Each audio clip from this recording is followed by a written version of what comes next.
కృతజ్ఞతలు తెలపాల్సిందిగా కోరుతున్నాను. మరి ఈ కార్యక్రమానికి ముఖ్య అతిథిగా వచ్చేసిన మంత్రివర్యులందరికీ, అదేవిధంగా పెద్దలు పొంగులేటి శ్రీనివాసరెడ్డి అన్న గారికి, వివేక్ అన్న గారికి, అదేవిధంగా పున్నం ప్రభాకర్ అన్న గారికి, అదేవిధంగా పెద్దలు బండారు దత్తాత్రేయ గారికి, వాకేటి సిఆర్ అన్న గారికి, రామచంద్రరావు అన్న గారికి, శ్రీకృష్ణ యాదవ్ గారికి, వేదికపై ఉన్న కుల బాంధవులు, ముఖ్య నాయకులకు, కులాలకు, రాజకీయాలకు అతీతంగా జరుపుకుంటున్న ఈ యొక్క సదర్ పండుగకు వచ్చేసిన వేదికపై ఉన్న పెద్దలందరికీ కూడా యాదవ్ బంధువుల తరఫున స్వాగతం పలుకుతున్నాను. అదేవిధంగా మీడియా మిత్రులకు కూడా స్వాగతం పలుకుతున్నాను.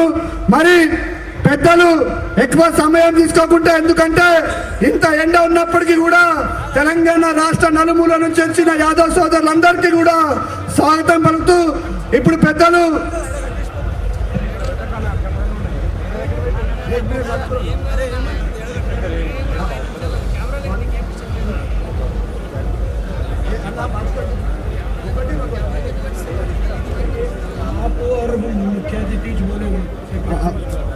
పెద్దలు వాకిడి సిఅన్న గారిని ఒక నిమిషం మాట్లాడవలసిన కొడుతున్నాం.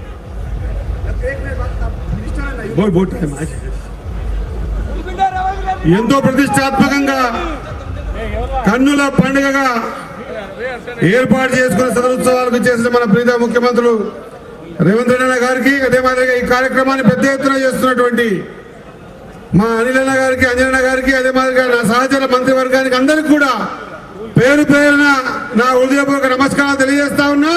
తెలంగాణ రాష్ట్రంలో ఉన్నటువంటి యాదవ సోదర సోదరి మనందరూ కూడా దీపావళి సదర్ శుభాకాంక్షలు తెలియజేస్తూ జై మాధవ్, జై యాదవ్, జై మాధవ్, జై యాదవ్. Thank you. ఇప్పుడు పెద్దలు మన ప్రియతమ నాయకుడు, మన మధ్యలో యాదవ్ బంధువులందరికీ కూడా ఒక ఆత్మీయుడు, మనకు ఎప్పుడు ఏ సమస్య వచ్చినా కూడా యాదవ్ సోదరులందరికీ కూడా ఒక అండగా నిలబడుతూ నాలాంటి ఒక యువకుడిని రాజ్యసభ పంపించిన ఏకైక నాయకుడు మనందరి ప్రియతమ ముఖ్యమంత్రి పెద్దలు రేవంత్ అన్న గారిని మాట్లాడవలసిందిగా కోరుతున్నాను.